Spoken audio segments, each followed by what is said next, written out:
El ego funciona en sistemas y a nosotros nos cuesta soltar el lugar que tenemos en un sistema, porque después dice ahí, ¿y yo qué soy? Hay micros momentos de duelo en la vida que no siempre son una muerte, pero sí son la muerte de una identidad. Catalina Gerg dejó atrás su carrera como arquitecta para hacerse especialista en psicología contemplativa, neuroplasticidad y trauma. Fundó In the Name of Silence para acompañar a otros a reconectarse consigo mismos a través de la contemplación. Catalina nos recuerda algo esencial. Dentro del silencio está la oportunidad de reconstruirnos. ¿Por qué no tenemos paz? Creo que es el inicio de buscar una solución a ese ruido. Y la falta de paz es la presencia de la guerra. Y la primera guerra que tenemos es con nosotros mismos. Para entender el ego simplemente lo podemos reemplazar por miedo. Es la voz del miedo que ha buscado y ha construido una identidad. Entonces hay una parte de mí que tiene mucho miedo. El miedo no solamente forma una historieta de la cual sale esta identidad, sino que el miedo está almacenado en la amígdala del cerebro como una fórmula que dice por dónde no vamos a pasar para no volverlo a sentir.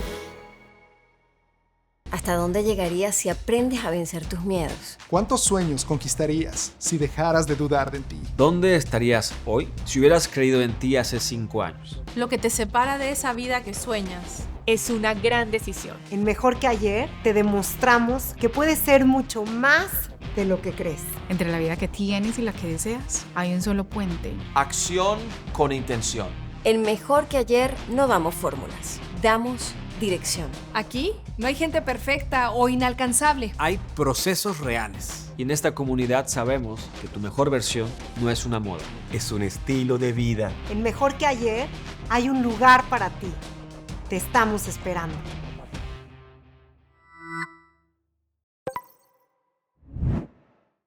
¿Cómo estás? Muy feliz de volverte a ver.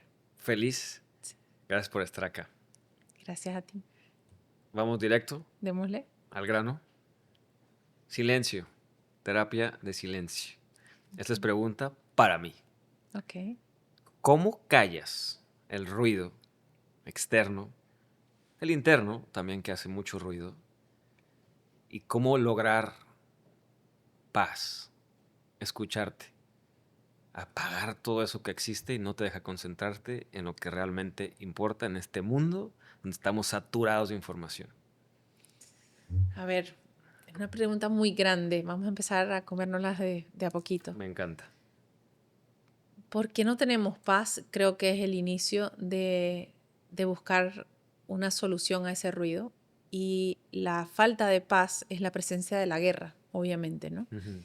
Y la primera guerra que tenemos es con nosotros mismos. Entonces, cultivar un espacio de silencio es observar los pensamientos que tienes en guerra en contra de ti. Hay un yo que es el de qué debo ser, el yo que quiere sostener, el yo que vive desde las expectativas, y hay otro, ese yo que tú y yo hemos conversado, del yo auténtico, que pide cosas, que reclama espacios, que reclama sinceridad, verdad, valentía, autenticidad. Y ese es el primer espacio para conseguir o trabajar la paz, que es encontrar la solución a tus guerras internas. ¿Quién de los dos va a ganar, no? Es por ahí. Pero entonces son 2 voces, 3 voces. Mencionaste la voz que te dice, no sé el nombre exacto, pero te he escuchado la voz real. Estamos como el yo auténtico y ese otro yo que cumple con expectativas, que es el yo del deber ser, ¿no? El yo real, que lo conversábamos en estos días, que es la construcción de la persona que todos esperan que sea y sostener esa fachada. Pero me preguntas cuántas partes. Bueno, yo parto de la idea de, esto lo ha avanzado dentro de toda la psicología, no la tradicional, sino la que lleva un poquito más de el ritmo de nuestro avance evolutivo, sobre todo en el pensamiento, que es la psicología del Internal Family System. Y es cómo tenemos partes dentro de nosotros que no todas son las mismas. Entonces hay unas que son las partes a las que le hemos alimentado mucho más, a las que le damos más fuerza, y ese quizás es ese deber ser, porque las partes son una conversación que llevamos dentro, que es el yo hijo, el yo padre, el yo profesional, el yo con miedo, el yo valiente, son muchos yos. Y la idea de solventar esas guerras internas es mudarnos de parte. Es dejar de ser ese niño que ganó la valoración, ganó la aceptación desde renunciar a sí mismo, ponerse de último, victimizarse, y moverte a la parte de ti que es héroe de su vida o capaz de tomar decisiones. Todo esto son procesos que necesitan de la introspección y de ese silencio donde yo observo a esos pensamientos combatir. ¿Por qué si yo quiero tanto ser emprendedor, por qué aparece la parte de mí? Y siempre lo decimos, hay una parte de mí que quiere ir a la fiesta y una parte de mí que se quiere quedar viendo Netflix. Son partes, inclusive lo decimos sin saber el valor que tiene lo que estamos nombrando. Y sí, son pequeñas estructuras de la mente que se van prendiendo y apagando, y entonces hay unas que hemos cultivado menos, porque son las que menos le servían a nuestro entorno familiar o la que tuvimos que apagar por ser aceptados.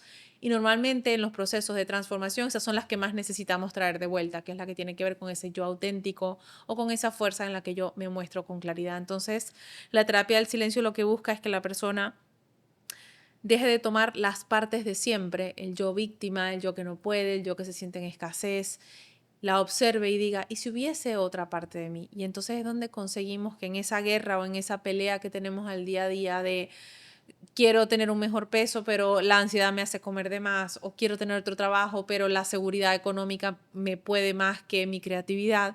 Todas estas conversaciones, cuando uno las observa, está activando partes del cerebro que tienen la capacidad de escoger de nuevo. La costumbre nos hace ir siempre por la vía conocida, y lo que buscamos en este proceso de autodescubrimiento es que la persona se observe, se reconozcan estas guerras y le dé prioridad a la parte de sí mismo que se siente quizás más auténtica, diferente, o la que propone una vida distinta a la que hemos construido, ¿no? Ok. O sea, es apagar esas voces o ese ruido para realmente escuchar a tu yo auténtico, lo que realmente quieres, sin importar lo que dice la sociedad, tu familia, sin importar lo que dice nadie, sino tú. Realmente, que luego no lo escuchamos por caer en las expectativas de los demás. Y ese yo auténtico siempre, digo, has de tener una técnica que me gustaría que me explicaras, pero todo el mundo puede llegar a conectar con él. O sea, con intención, ¿logras escuchar qué es lo que realmente quieres? Yo creo que sí. A menos de que tengas alguna característica psiquiátrica que te lo impida, como una esquizofrenia donde todas las partes hablan al mismo tiempo, donde las partes tienen poca estructura. La persona, digamos, dentro de la normalidad del pensamiento sí podemos escuchar. Por supuesto que podemos escuchar ese yo auténtico, y no es que hay que crearlo, existe antes de que el mundo te dijera quién tenías que ser. Y ese yo auténtico tiene una relación muy profunda con la persona que habita dentro de ti, que no necesariamente conoces, y que en algún momento que tuviste que escoger entre ser la personita que tenías que ser dentro de tu vínculo familiar, puso en silencio a ese otro yo auténtico que queremos ir a escuchar, ¿no? ¿Qué relación tiene esto con la parte espiritual? Sin meternos en religión y en creencias, pero con la parte espiritual, porque te escucho y justo acabo de leer un libro, que no me acuerdo del autor, pero es Conversaciones con Dios, Neil something, no me acuerdo el nombre del autor. Y esto que acabas de decir me hizo clic, porque lo que él dice es que lo que realmente somos siempre ha estado ahí, desde que nacemos. Y el que dicta la familia o la sociedad que somos, lo vamos llenando con piedritas, como dices, conforme vamos creciendo. Pero en esencia, si apagas tu mente o el pensamiento y le subes al volumen al espíritu, a tu alma, te conectas con lo que realmente eres. Estas teorías o prácticas que tú utilizas, ¿qué tanto tiene que ver la espiritualidad ahí? Depende si quieres explicarlo de la espiritualidad o de la ciencia, porque de ambos hay camino, hay ruta, ¿no? Yo para el tema de la espiritualidad lo siento mucho más cuando lo podemos vivir desde un yo no sé qué, ¿no? Yo creo que la espiritualidad es como un empuje invisible, pero al mismo tiempo siendo invisible también es inevitable. Es una sensación de yo no sé por qué tengo que. A esa es la ruta que yo considero como espiritual, es como ese camino que de alguna manera el universo ya soñó por ti y que te lleva desde la incomodidad a que no te puedas quedar donde has estado. Yo creo, para mí, Dios se representa en las incomodidades de tu vida. Es donde no te deja quedarte, donde no te deja conformarte, donde te hace ver cosas que desde el miedo querías evitar. Yo creo que para mí eso es Dios. Es el lugar donde no te dejan quedarte, porque allí donde te has quedado escoge el ego. Y cuando Wayne Dyer lo decía muy lindo, decía que el ego, si lo llevabas como el anacronismo, es edging God out, es dejando a Dios afuera. Entonces, cuando dejas a Dios afuera y el plan lo traza ese niño con miedo, ese niño que buscó aceptación, que, a ver, siempre quiso ser pianista, pero su papá quería que jugara béisbol, entonces nunca toca el piano o deja por lado su parte creativa y lo llaman hobby. Pasa el resto de su vida así consiguiendo cosas. No significa que estamos penalizados por escuchar la ruta de Hansel y Gretel que trazaron nuestros padres, pero si eventualmente te llegas a una casita de dulces que dices, estoy como saturado, aquí no es. Y ese regreso a casa es lo que yo creo que es Dios, que es una búsqueda de sentido. Allí no creo que es la ciencia en sí, la búsqueda de sentido es la incomodidad que te dice aquí no es. No te voy a mostrar a dónde vas, pero te voy a mostrar el paso siguiente. Y sí creo que ese es el diseño de la vida. Ahora, lo que te hace tomar esas decisiones se las atribuyó a la mente. La mente, después de que tiene un ancla, que es ese llamado a aquí no es, no sé a dónde voy, pero aquí no es. Ese ancla a futuro que se imagina a sí mismo sintiendo, teniendo, haciendo. Ese ancla sí forma parte de la corteza singular que empieza a hacerse preguntas de ¿y yo? Y ese yo no tiene que ver con el ego que tiene el córtex prefrontal, es un yo que tiene una cierta propiocepción de su individualidad y es la que se despierta en los procesos meditativos. Que apagas el mundo de afuera, entonces solamente te quedas con esa conversación interna que tiene conciencia de lo que pide el jefe, que es el córtex prefrontal, de qué tengo que estar haciendo y te manda la lista del mercado y la lista del trabajo y la lista de los hijos. Y mientras tanto, esa corteza singular dice, pero vamos a poner eso a descansar. ¿Y yo? Y en ese y yo es donde creo que está la conexión a esa ruta espiritual que te hace sentir muy incómodo con los caminos que sostiene el ego por miedo y te invita a solamente el primer paso. Nunca nos muestra la escalera completa, sino te dice, bueno, el siguiente paso es que pienses que tu trabajo corporativo no es para siempre. O el siguiente paso es que le digas a tu pareja, estoy incómodo, no puedo más. No sabemos a dónde va, pero esa conversación tiene que suceder. Yo creo que la incomodidad es la ruta al proceso transformacional y se la atribuyo al universo, a Dios, a cualquier fuerza más grande que el ego, que al final es lo que hemos construido desde ese yo que necesita ser alguien para ser querido.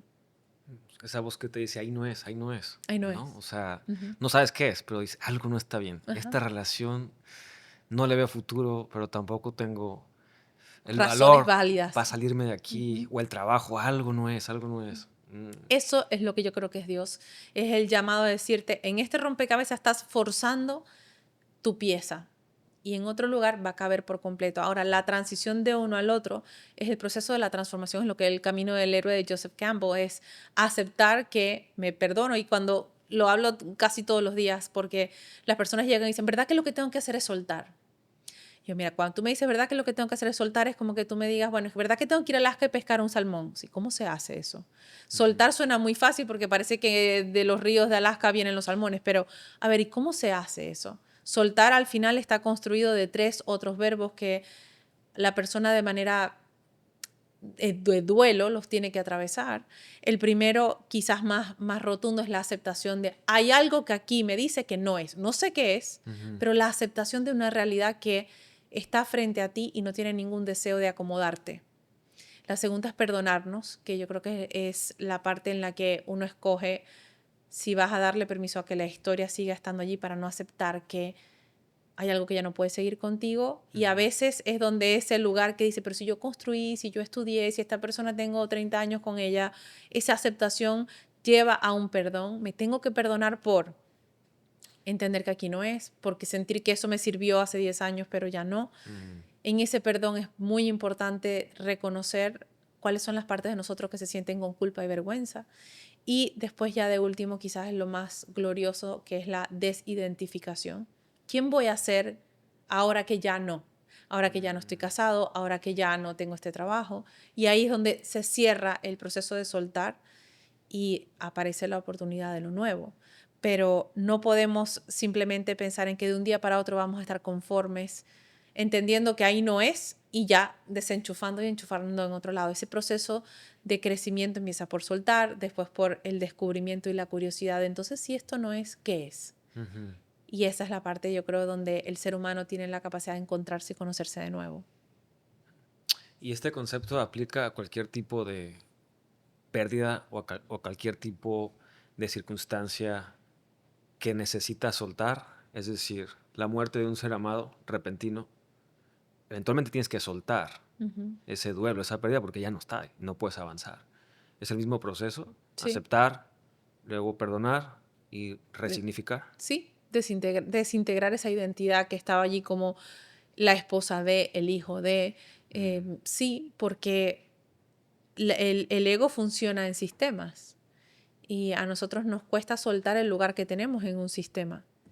Porque después dice ahí, ¿y yo qué soy? Me pasa a mí teniendo un hijo mayor de edad que tú dices, después de que sale de la escuela y no tienes que estar revisando las notas en la escuela, no tienes que hacer el almuerzo que se lleva en su lonchera, es como, ¿y ahora quién soy? ¿Qué tipo de mamá soy? ¿Y qué rol de mamá tengo? Ya que no soy la mamá que tiene que estar en el helicóptero que dijo la maestra, ¿no? Ya esos procesos también son procesos de duelo, porque no eres necesitado de la misma manera o no se necesita lo que antes creías que era nutrición. Entonces, hay micros momentos de duelo en la vida que no siempre son una muerte, pero sí son la muerte de una identidad o de un hacer que te definía, que te generaba conversaciones, actividades y una cierta validación de todas esas, porque te sientes buena persona o te sientes buen hijo o buena madre cuando sostienes los procesos que te validan. A veces los sostienes más tiempo de los que son necesitados, ¿no?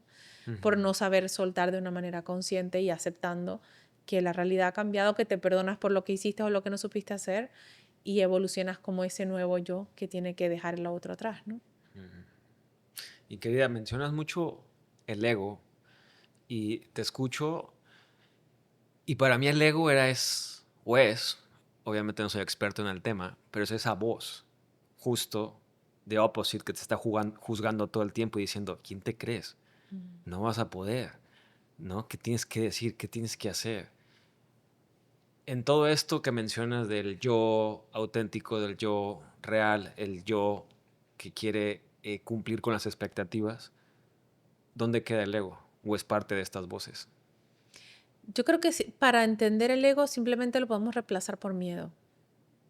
Es la voz del miedo que ha buscado y ha construido una identidad. Entonces, cuando escuchas al ego o a ese reclamo interno, si lo cambias por miedo, dices, hay una parte de mí que tiene mucho miedo. Miedo de no ser aceptado, de no ser validado, de no ser suficiente. Por eso es que me digo, ¿y tú quién te crees?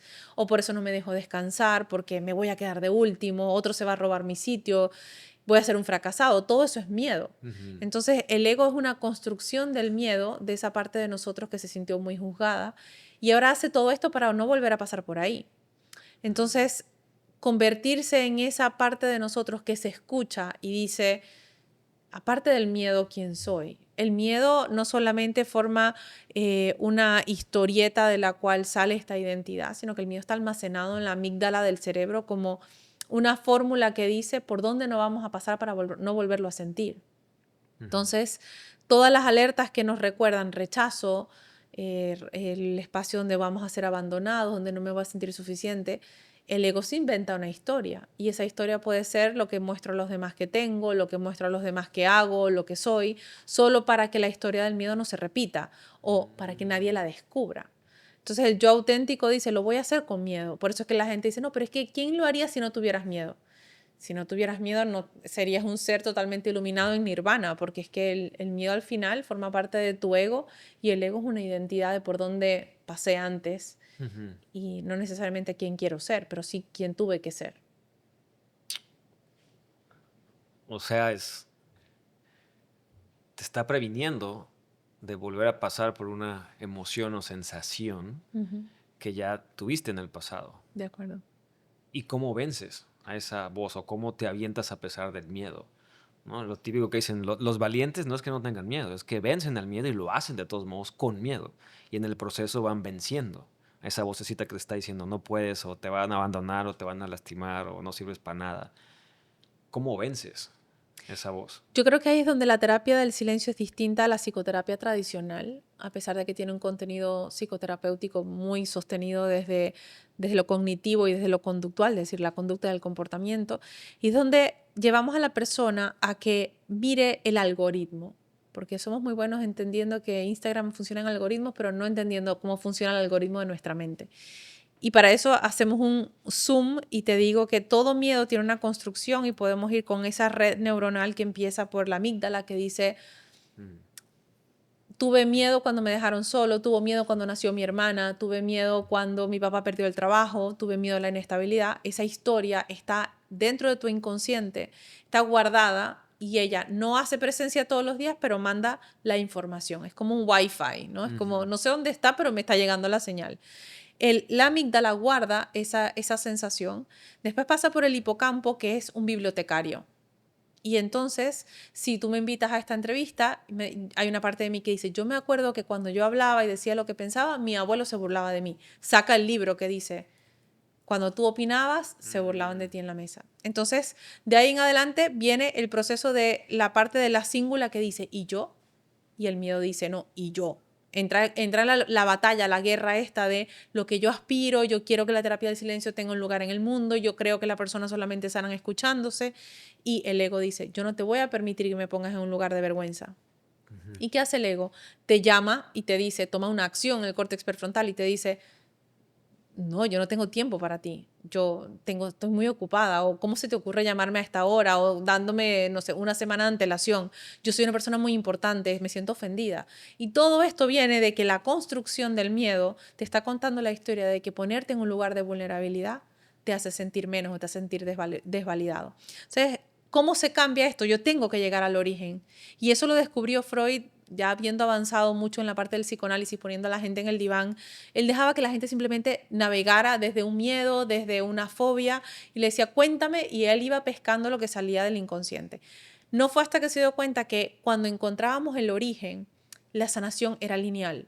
Entonces llevas a la persona a dónde lo sentiste antes, dónde lo sentiste antes. Dame un recuerdo que te lleve a un miedo que se parezca, a sentarte frente a una persona a la que valoras mucho con un micrófono y decir lo que piensas. Y a la persona le llega el recuerdo y dice, me hace acordarme de lo que sentía cuando los domingos cenaba en casa de mis abuelos.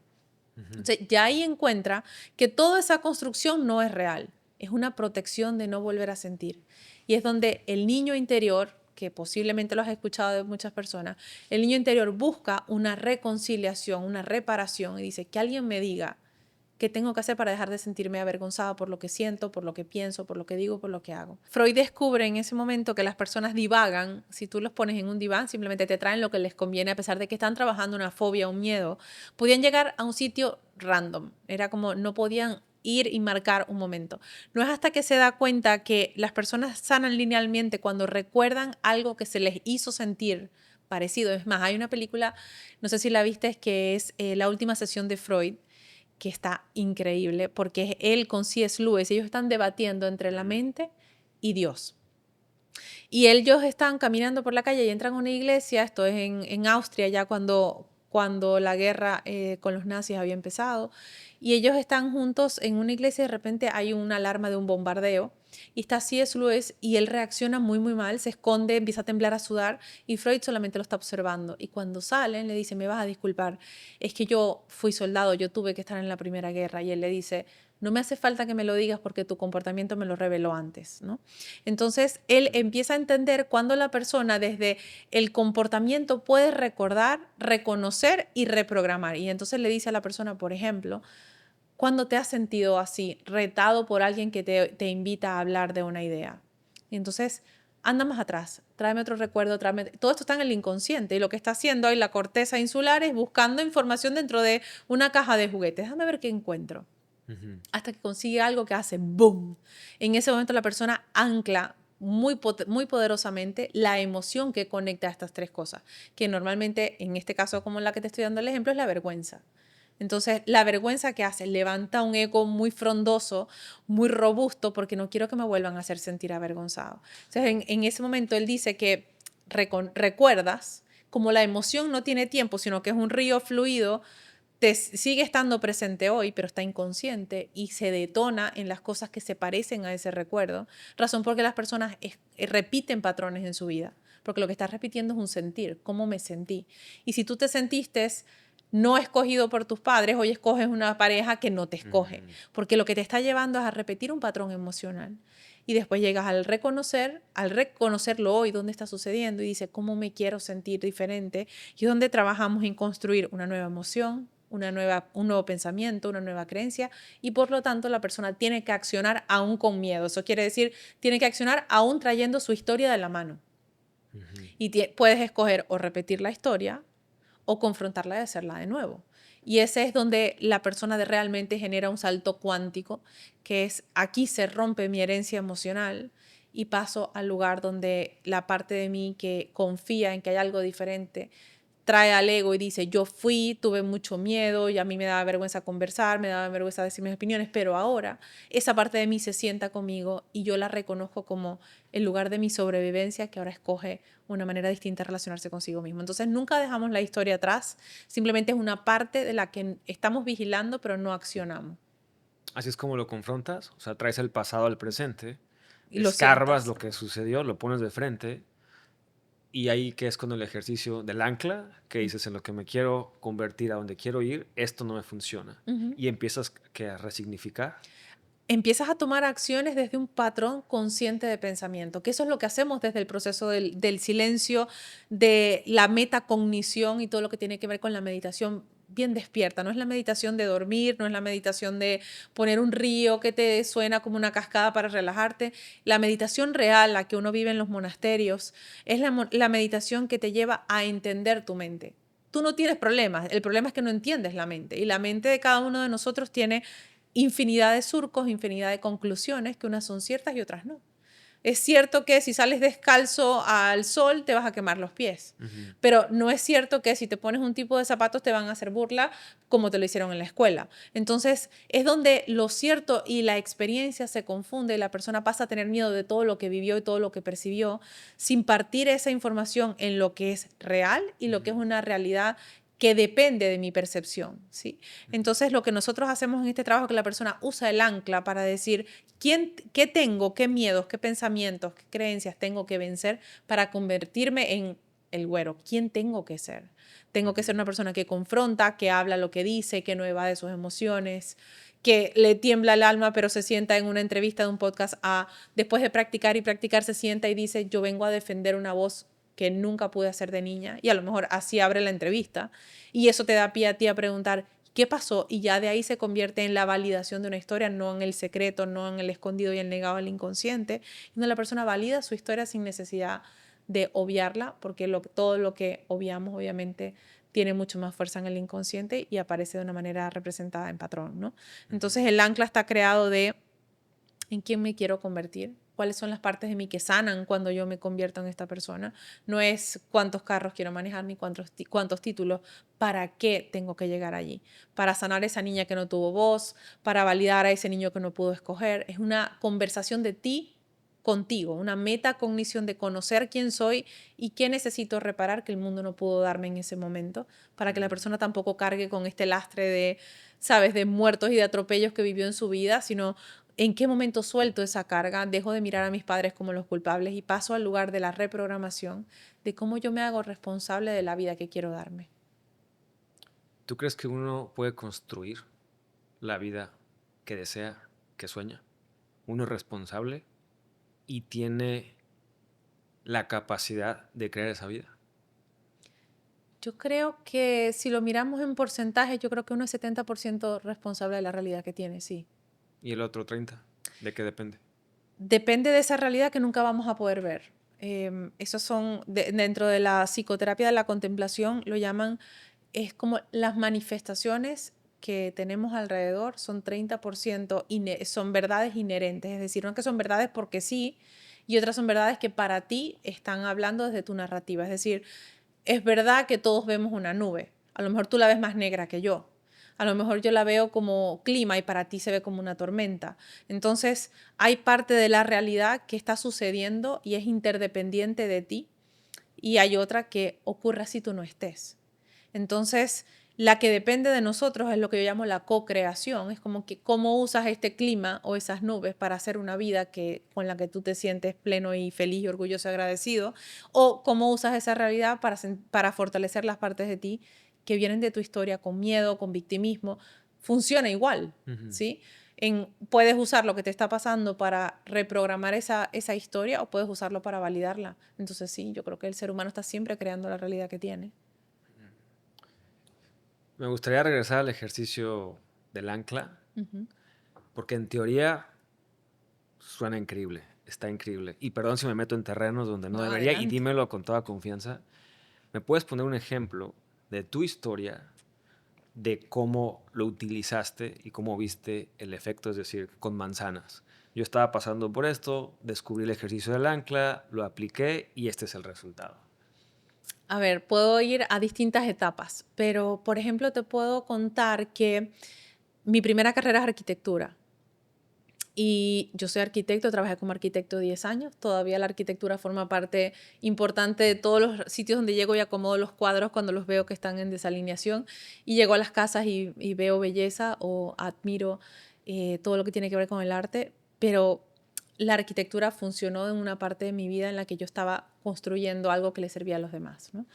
Y no fue hasta que esa incomodidad de me va muy bien pero no lo soporto, es donde lo que estábamos hablando antes es como, sí, todo parece que va bien, pero hay una pieza de mí que aquí no cabe.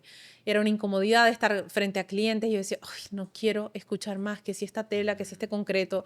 Y sí lo sabía hacer muy bien, pero tenía el techo muy cerca de la cabeza, sentía que ya no podía crecer, a pesar de que hicimos proyectos muy grandes y todo. O sea, yo no sentía esa realización dentro de mí, ¿no?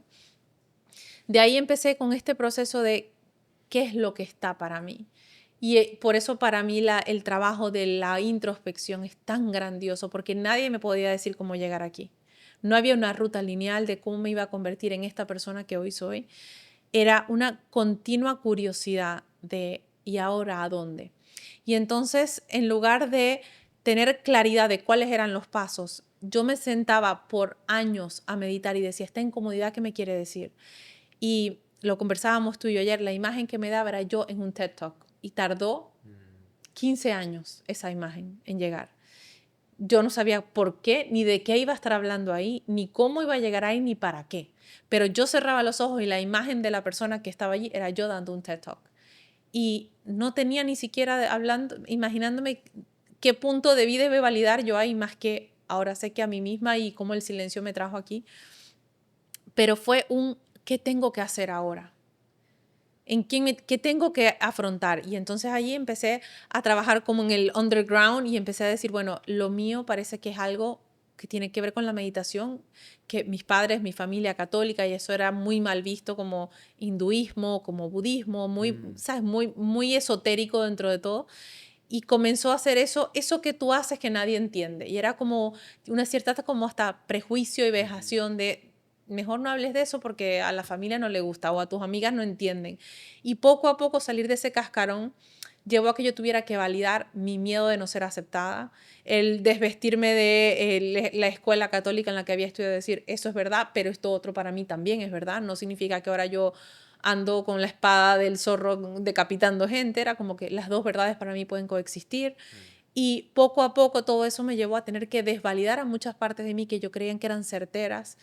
Y empecé a ver señales de que yo tenía que ir a India. Imagínate, ¿qué demonios iba a ir a hacer yo a India? India, ¿a hacer qué? Y entonces en mi grupo de yoga empezaron a armar un viaje. Yo dije, era para eso. Y lo veía en las meditaciones, me daba mucha risa porque hasta había cosas que yo volteaba y decía, hecho en India. Y yo decía, pero ¿cuál es el mensaje? ¿Por qué yo me consigo ahora todo esto? Y ese viaje al que yo iba de repente se cayó. Hubo un brote de hepatitis C. Para la gente que vivimos en Estados Unidos no estaban dando visa. Y yo tuve como sensación de me perdí, no sé, yo tenía que ir ahí a algo y parece que me borraron el mapa.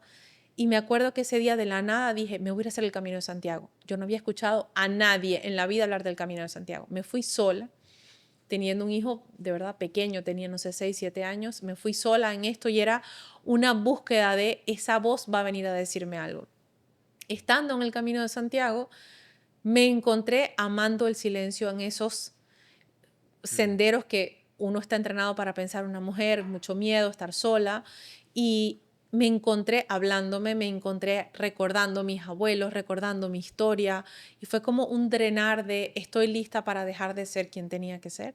Y regresé en ese momento a Miami y dije, yo me voy a quitar este disfraz, yo voy a dejar de ser arquitecto, no sé para qué, pero yo voy a empezar a estudiar life coaching, psicoterapia, y una cosa llevó a otra a una velocidad que yo nunca hubiera podido diseñar, hasta que de repente un día me llega la invitación de irme a ese monasterio en India, pero ese no era un viaje de yoga, me invitaron al monasterio del Dalai Lama, donde estuve recluida en silencio, y fue donde todo lo que había, como cuando uno era niño y hacía dibujos pegando puntos con números.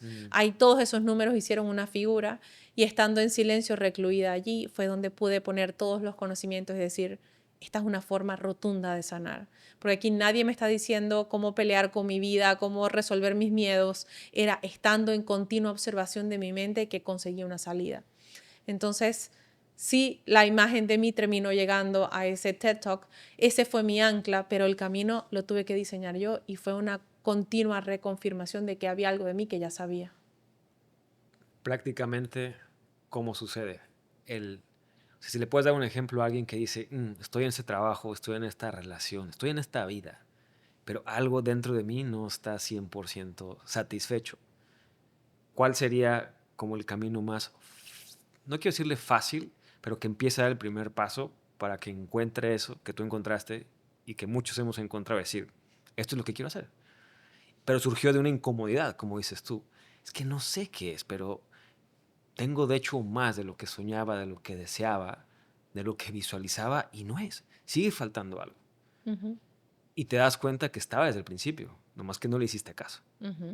Estabas escuchando al ego y al miedo, ¿no? A tu familia, a la sociedad, a lo que la gente que está a tu alrededor te plantea como éxito, te plantea como, no sé, cada quien tiene su historia, pero una imagen que uno persigue, que mientras la estás persiguiendo, piensas que cuando llegues, internamente todo se va a arreglar.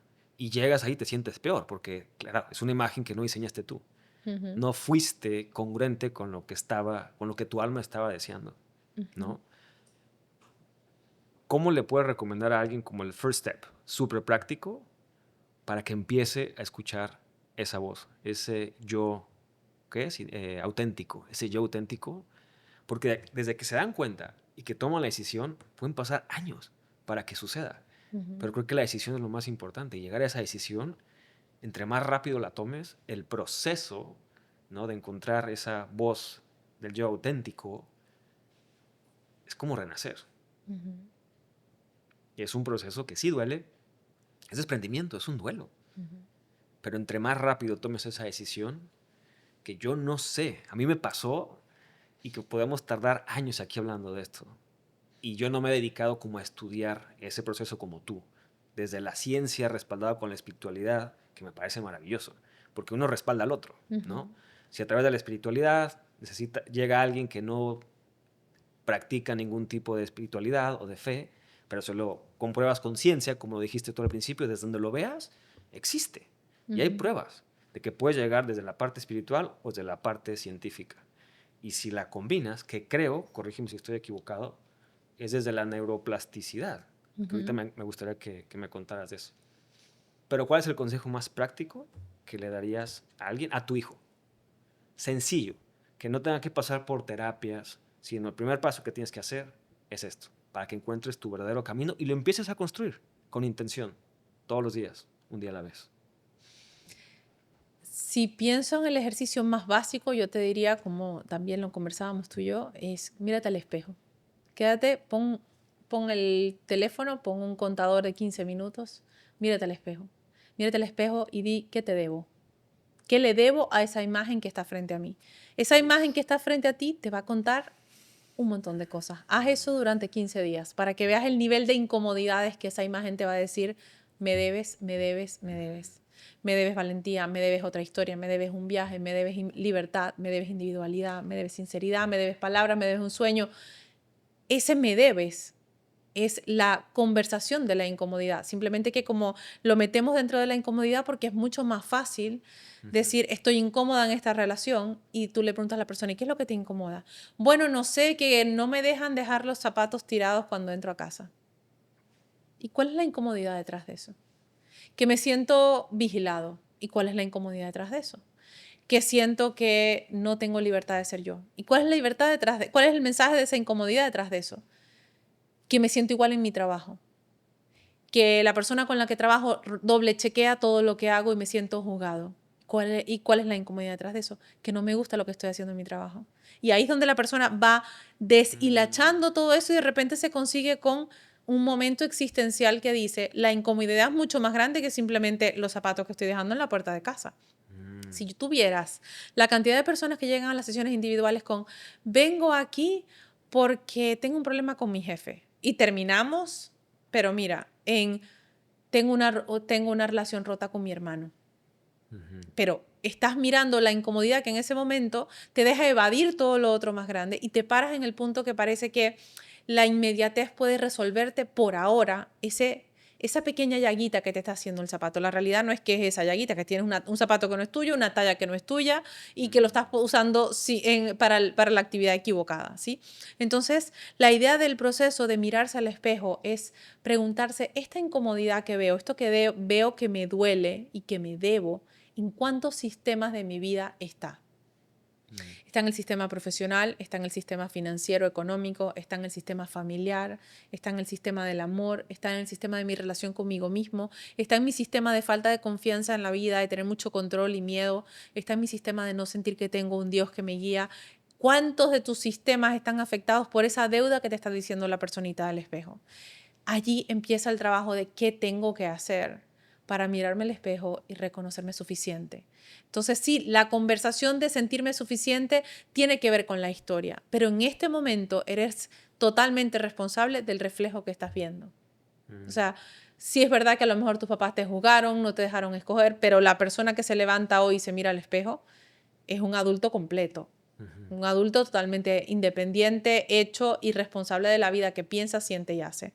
Entonces, al mirarnos al espejo, el trabajo es identificar cuál es mi incomodidad de hoy. Si haces eso, no tienes ni que cerrar los ojos. Mira lo que te dice. Ahí vas a escuchar tus juicios, vas a escuchar lo que crees de ti, que no necesariamente es la verdad, vas a llorar como nunca has llorado antes, pero estás llorando contigo. Y en esa intimidad es donde el proceso terapéutico tiene la capacidad de acompañarte. Pero si la persona no tiene intimidad con sus emociones, simplemente estás oyendo a un terapeuta cómo te pesca pedacitos de ti porque tú no sabes ni siquiera qué se siente ser tú. Entonces, no hay proceso de transformación que te exima de desarrollar una intimidad con la persona que llevas dentro. Y el ejercicio del espejo, mirarte todas las mañanas antes de ir al trabajo, antes de ir al gimnasio, antes de hablar con la persona con la que vives, antes de ser la mamá que sales a hacer las loncheras de tus hijos, mírate y qué sientes por la persona que ves allí. Escucha tus pensamientos, escucha tus juicios, quédate un rato más. ¿Qué le debes a esa persona? Y cuando sales al mundo te das cuenta que hay una brecha entre la vida perfecta que crees suficiente y sostienes y la deuda que tienes contigo. Y ahí el proceso ha iniciado. ¿Y cómo poder identificar en esos 15 minutos al día en el espejo cuál es la voz que te sirve? Porque 2 minutos, 3 minutos y empieza una invasión de voces. Ta, ta, ta, ta, ta, ta. ¿Cuál es la que? Esta es la buena. Esta es la que tengo que identificar. Este es el ancla. Y de esta me tengo que agarrar. Y esta es pregunta 100% personal. Porque entiendo lo que dices, muy chistoso, pero no intelectualmente, sino emocionalmente. No sé cómo llegué ahí, pero sé identificar la voz. Sé cómo irme hacia un layer, hacia un espacio donde las voces que me están hablando no soy yo. Es un yo hablándole al güero. ¿Me explico? No sé, es rarísimo, que no sé cómo explicarlo, pero logro identificar ya de que esta voz no me funciona. Sea o no sea yo, sea lo que sea, no me funciona, cállate. Y esta sí me funciona, que no sé cómo llegué ahí. Por eso es que trato de, con tu experiencia y sabiduría, que alguien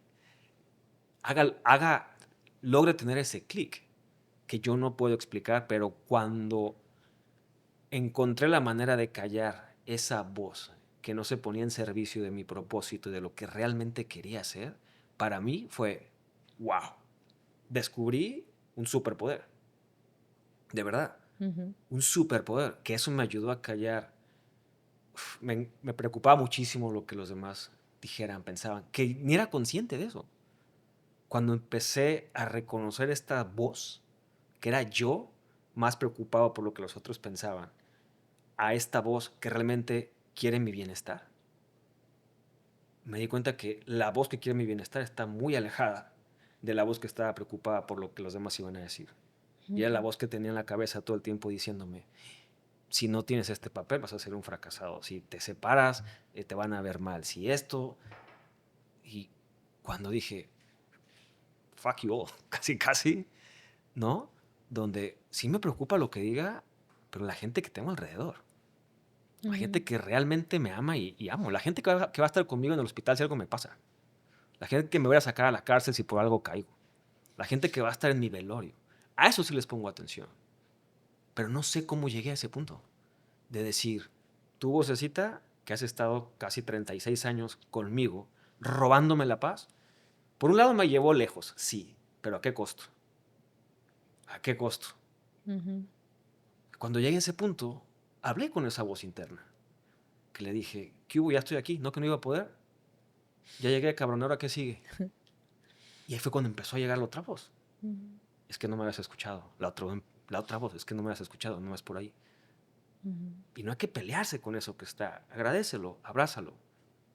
Pero no es la voz que quieres escuchar, porque no es lo que quieres realmente. Y ya te dejé. Ya te dejé que lo tuvieras, pero no es ahí. Ahora escúchame a mí. Ahí fue que empecé mi relación con Dios, realmente. O sea, esa voz, ya la escucho y digo, este es Dios. Pero no sé cómo explicárselo a las personas, porque yo te puedo decir que la transformación interna fue mi conexión y mi relación con Dios, 100%.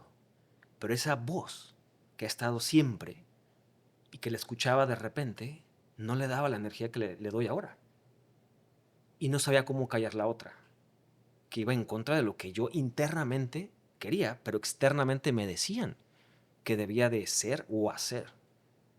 Y no sé cómo lo hice. Y creo que escuchándote a ti, pues es como una terapia, que por supuesto me funciona y que si alguien se conecta con esto, dale las herramientas, dale el método, porque yo no sé cómo explicarlo. Ok, vamos a... ¿Qué tan personal podemos entrar?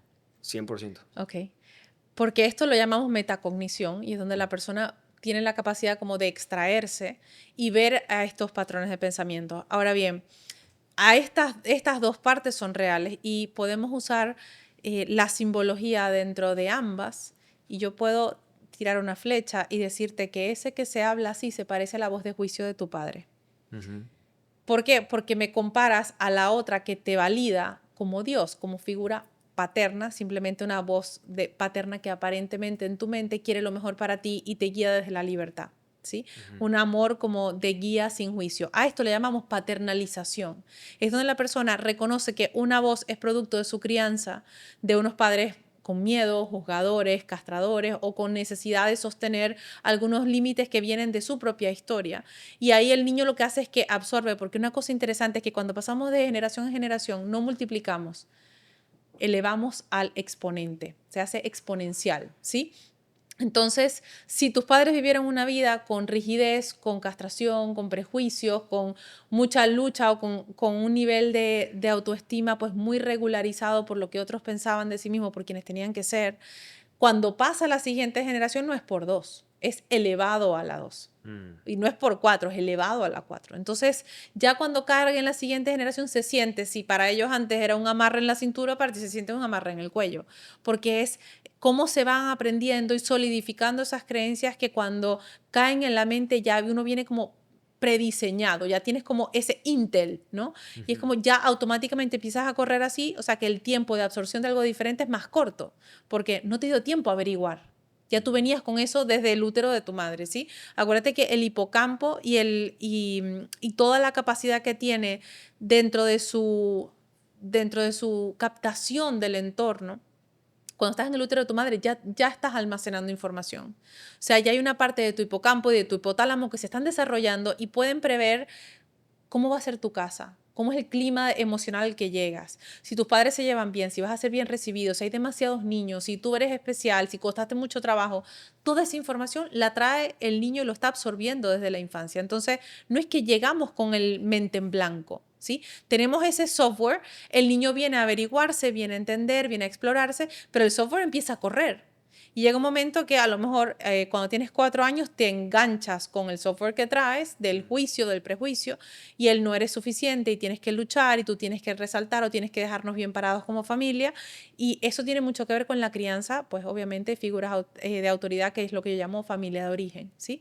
Entonces, esa cognición tuya, ese modelo, ese patrón, ese manual, cuando se escucha aquí es un niño que está muy enjuiciado, que no se siente validado y se siente insuficiente, y que tiene que luchar mucho por tener un lugar de reconocimiento y validarse desde lo que hace, no desde lo que es.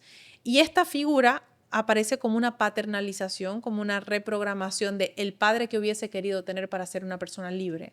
Y ahí es donde la figura de Dios pasa a ser una figura paterna, porque dentro de la sociedad el padre que rescata, el padre sanador, el padre que quiere protegerte, pero también te entrega una parte de tu libertad, es donde usamos la mente para navegar hacia el lado donde dice, el padre bueno me guió, no el padre que me castró, ¿sí?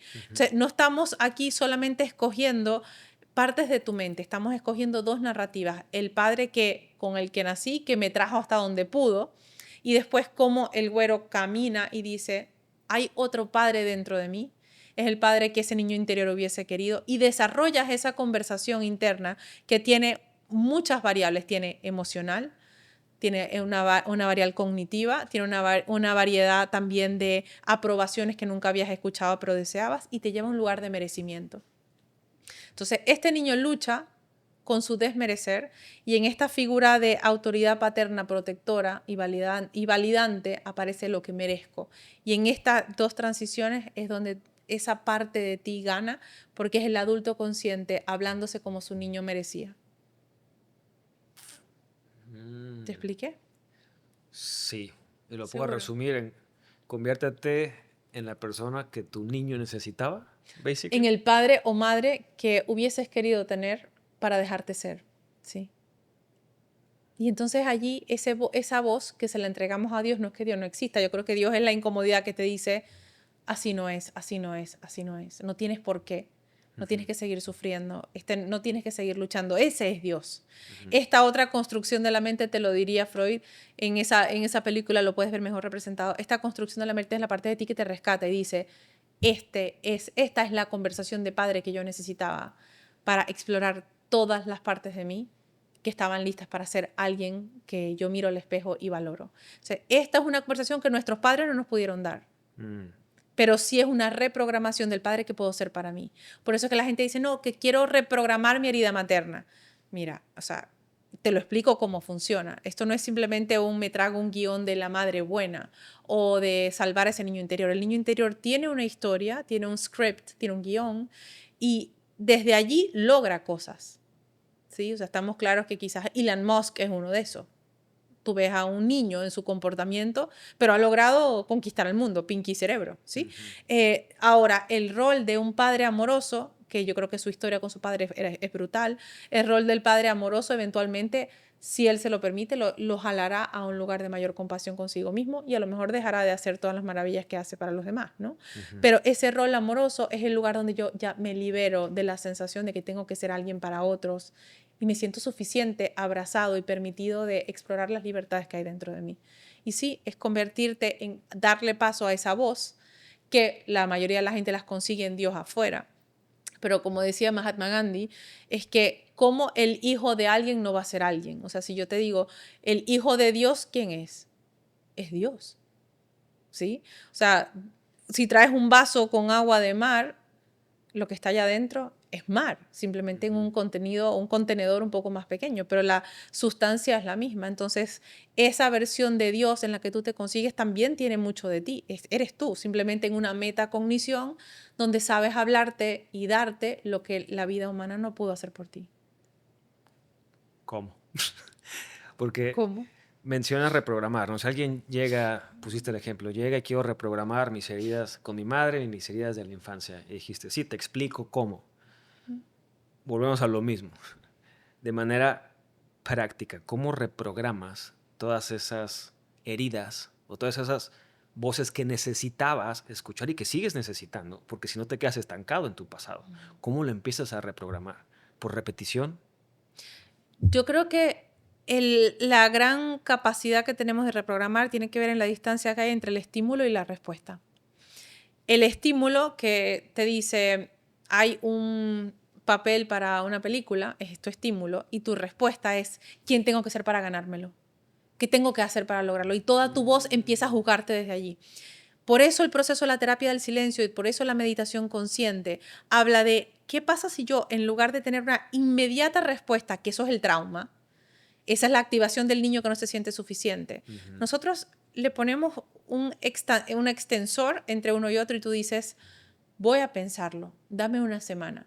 Y allí ese niño empieza a hablar como el padre que hubiese querido tener y se hace preguntas como, ¿para qué lo quiero? ¿Realmente es algo que va y vibra con lo que yo quiero en mi vida? ¿O es un papel que estoy haciendo para que otros me consideren exitoso? ¿Qué va a pedir de mí? ¿Qué tengo que renunciar para llegar ahí? ¿Es algo que en verdad quiero o que merezco o que es algo que estoy haciendo para que alguien diga, ay, mira, si lo logró, no era un fracasado como actor? El entender la categoría y la carga emocional de tus decisiones es lo que te permite escoger. Primero tienes que sentir lo que esto te está detonando, es la urgencia de valer, ¿sí? Primero, emociones. Y para eso podemos hacer tan fácil como una hoja de Excel. Tú te sientas a meditar hoy durante 15 días sobre esa invitación y vas a tener una respuesta que si te la pido en este momento no sería la que me darías. Tú tomas el estímulo y dices, durante 15 días me voy a sentar a observar esa imagen dentro de mi mente y quién sería yo como actor de esa película, por ejemplo. ¿Qué me hace sentir? Que logré, que valgo, que mis padres estarían orgullosos. ¿Qué más? Que sí logré ser alguien a pesar de que creían que yo iba a ser un fracaso. ¿Por qué piensas que tienes pensamientos de fracaso? ¿Realmente fracaso es hacerlo por los demás? ¿O fracaso es dejar de hacer cosas que quieres hacer por ti por complacer a otros? Y la persona empieza a observar sus pensamientos junto con lo que esto le hace sentir y llegas a una conclusión que en la inmediatez del trauma de ser aceptado nunca llegarías. Entonces, la distancia de la transformación es cuánto puedo separar el estímulo de la respuesta. A lo mejor vengo dentro de una semana y me dices, Catalina, sería fabuloso, pero tú sabes qué, la parte de mí que está desesperada por decirte que sí es un niño que está buscando validación. Y ya yo pasé por ahí. Y si hago eso, tengo que renunciar al libro que estoy escribiendo, a las clases de surf que le estoy enseñando a mis hijos. Así que búscame dentro de 2 años que a lo mejor tengo una respuesta mucho más entregada a la curiosidad y a la ilusión que en este momento. Y ya. Ahí la persona, eso es un proceso de reprogramación. Es lo que tu padre se hubiese sentado, un padre consciente que no necesita que tú te valides frente a nadie ni mostrar que es un padre exitoso, se sienta y te dice, a ver, hijo, para hacer eso, ¿a qué tienes que renunciar? ¿Cuánto lo quieres? ¿Para qué lo quieres? Yo no necesito que seas un actor famoso. ¿Qué de esto te hace feliz a ti? Ya yo soy feliz con la persona que eres. ¿Dónde te ves siendo actor durante 10 años? Y esa conversación compasiva, exploratoria y sin juicio es lo que nos podemos dar. Y ahí es donde el proceso de la reprogramación y el cambio pasa a ser un lugar compasivo. Cuando yo veo personas en Instagram que le dicen a los demás, tú tienes que levantarte a las 5 de la mañana si quieres ser alguien. Y no somos todos alguien ya. O sea, esa conversación abrasiva del cambio lo que hace es fortalecer el trauma de la desvalidación. La persona que realmente entra en una relación profunda, sana, ambiciosa, sanamente ambiciosa y abundante consigo misma, está buscando un para qué, no un por qué. El por qué es porque me tocó, porque mis padres pararon una escuela, porque yo tengo que probarles quién soy, porque yo... En cambio, el para qué es altamente expansivo, tiene que ver con Dios, con esa llamada a qué vengo a hacer en esta vida. Y el para qué elonga la respuesta entre el estímulo y lo que se espera de ti. Allí tú puedes elaborar un montón de para qué. Y si no son suficientes, tú dirás, no, muchas gracias. Si no son suficientes para la persona que tú quieres ser. Entonces, muchos de nuestros procesos de validación tienen que ver más con los nos que con los sí que nos decimos. Hasta dónde yo quiero dar o hasta dónde yo necesito probarme y cuáles son las partes de mí que ya se sienten suficientes y no tienen que esperar a que otros aplaudan. Entonces, esa distancia son procesos de reprogramación. El para qué lo hago, cuál es la parte de mí que se valida o la que se hace daño por regresar a esos sitios. Y todo esto son conversaciones de reprogramación de esa figura amorosa que hubiéramos querido tener al lado, que nos guiara en el camino de la vida, ¿no? No sé si has escuchado o si tenga esto que ver con lo que estás diciendo, los 7 layers, las 7 capas del propósito de por qué quieres algo. ¿Es este mismo ejercicio? No lo conozco. Pues, ilústrame. No, creo que es lo que estás diciendo, pero yo lo había escuchado de otra fuente, pero es justo eso. Quiero ser actor. ¿Para qué? Para demostrar que sí valgo. ¿Para qué? Y lo pones 7 layers y luego al final el por qué. Entonces los 7 para qué te ligan al por qué. Y muchas veces ese por qué es lo que te va a decir, o abandona eso porque realmente para qué te desgastas y esperas pasar años intentando algo que cuando llegues, el por qué no tiene la razón suficiente. De acuerdo. Pero es para qué. Pum, ¿por qué? Y sí, si te pones a ver, cuando tienes algo muy claro el por qué, es lo que te hace permitir pasar los obstáculos, vicisitudes y crisis que hay en el camino.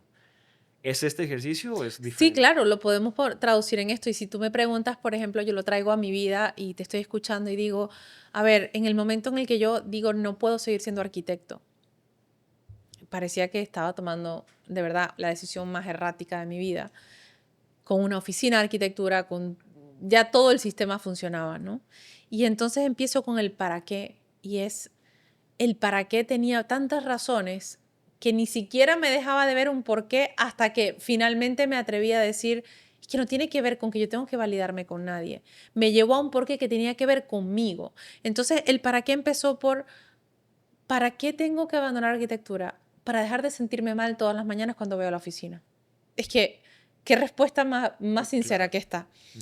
¿Para qué tengo que irme hacia el lado de la psicología, psicoterapia, para entender cosas de mi vida que nadie me ha podido explicar? Para conseguir la paz de ser yo la que tiene respuestas que no necesita que nadie más valide. Para hacerme valiente, para hacer algo que nunca he visto cómo se hace. Tenía un montón de paras que ni siquiera eran cuantificables, era todo yo. Y cuando llegué al porqué, estando en India, habiendo dejado a mi hijo, haberme ido un mes a desconectarme del mundo, llegué a ¿por qué yo quiero hacer de esto mi vida? Y dije, ¿por qué? Voy a ayudar a muchas personas a que se ahorren el camino tan largo que tuve que recorrer yo. O sea, el por qué ya me suelta a mí y pasa a ser una finalidad altamente experimentada desde un lugar existencial, emocional, como realmente la mejor versión de ti. Atraviesa un camino que te transforma, pero normalmente en un propósito de vida el producto final nunca eres tú. Es un acto de servicio en el que tu vaso está tan rebosante que puedes dar todo lo que ha quedado. Entonces, un propósito bien encaminado tiene un para qué, que habla de solventar traumas de mi vida, ponerle escalones a lo que antes se sentía una pared y llegar finalmente a un sitio donde dices, y me va a haber hecho tanto bien que lo que quiero es que mucha gente lo descubra y acortarles el camino. Entonces, cuando las personas llegan a quiero salir de este trabajo, quiero salir de esta relación, quiero salir de la dependencia de mis padres, lo primero no es por qué, es para qué. ¿Cuál es la parte de ti que se va a liberar con este proceso? Y allí es donde yo te digo que necesitamos la reprogramación hacia la mirada de esa conversación, relación, emoción que siempre nos quedó debiendo y faltando en la vida. Porque todos tenemos una sensación de tuve un padre ausente porque trabajaba demasiado. Sí, nos daba de todo, pero no estaba conmigo los domingos para ir al cine o para jugar. O tuve una madre presente, pero no emocionalmente, porque ella estaba triste por las infidelidades de mi padre. O sea, ahí siempre tenemos una sí, pero. ¿No? Y en esa carencia es donde el niño interpreta no soy suficiente. Todos tenemos esa conversación. No soy suficiente, soy abandonado, no soy visto, necesito ser validado. Tiene que ver con cuál es la circunstancia que tus padres atravesaban en el momento de tu vida, de tu niñez, de tu infancia, que nunca va a ser la misma de tus hermanos porque ningún niño recibe a los mismos padres. No importa si es el mismo sistema, no importa si es el mismo matrimonio, nunca. Los padres, al igual que tú y que yo, cambiamos, cada 2 años somos una persona diferente, queremos algo distinto y en ese proceso tus hijos reciben algo distinto de ti. Entonces, la interpretación que hicimos en la infancia nos deja en una deuda. Me debo cosas que mis padres no pudieron hacer por mí. ¿Por qué? Porque estaban comprando una casa, al mismo tiempo se estaban divorciando. Y era como cómo convivían con esa tensión, a quién le iba a quedar la casa, nosotros los niños estábamos en el medio, nadie lo decía, pero la tensión se vivía, y todas esas interpretaciones llevan a que el niño se queda con unas carencias que dice, si tan solo mi madre hubiera estado disponible en lugar de en ese lío emocional en el que estaba, a lo mejor yo no me hubiera casado tan pronto, o a lo mejor me hubiera permitido irme a India antes de estudiar arquitectura, o lo que sea que para ti en ese momento haga sentido. te hubiese ahorrado un montón de cosas que ahora tienes la oportunidad de dártelo a ti mismo. Y es donde este proceso para mí, sobre todo las personas que van en sesiones individuales, es como, cuéntame de dónde vienes, solamente porque necesito reconocer la raíz, no porque tengo que seguir escarbando allí. La mayoría de los procesos psicoterapéuticos se quedan en ese dolor, en esa excavación, en el seguir buscando, porque no me dieron, porque mi madre me hizo, porque mi padre no me dio, porque mis hermanos. Y la realidad es que ahí lo que estamos nutriendo es a la parte de ti que se siente incapaz de cambiar su historia. Entonces, a través de este proceso lo que hacemos es recordar, traer logro y decir dónde yo soy responsable de repetir ese manual. Y de ahí en adelante el cambio es a convertirme en la persona que hubiese necesitado a mi lado para hacerme bien. Wow. Están cayendo muchísimos 20s que de alguna manera había escuchado, tenía como un pequeño grasp de lo que era, pero no cae el 20 por completo. Y sí, creo que este concepto de los 7 para qué es para llegar al por qué es exactamente lo que estás diciendo. Eso es uno de los 20 que me cayó. Y, querida, nos podemos quedar aquí en esta terapia que estoy tomando, gracias. Y luego me pasas el bill. Tengo que empezar a cerrar y vamos a pasar a las preguntas de cajón. Venga. Esas se contestan más con el corazón que con la cabeza. Uh-huh. Y una pregunta más para cerrar este bloque. Si esta fuera la última oportunidad que tienes para estar frente a una cámara, frente a un micrófono y decirle a la humanidad un mensaje, y en tu caso lo voy a tornar a un mensaje que tenga que ver en cómo pueden vivir esa vida o ese presente que desean vivir, ¿qué sería tu mensaje? Persigue tu incomodidad hasta el último día de tu vida. Ahí siempre está la razón por la que no eres feliz, no eres pleno, no te sientes suficiente, y también está la oportunidad de hacerlo diferente. La incomodidad es la puerta al cambio. Sin ella no tenemos razón para salir de la cama todos los días. Si pudieras escoger o decir una sola verdad sobre esta vida, ¿cuál sería? Oh, wow.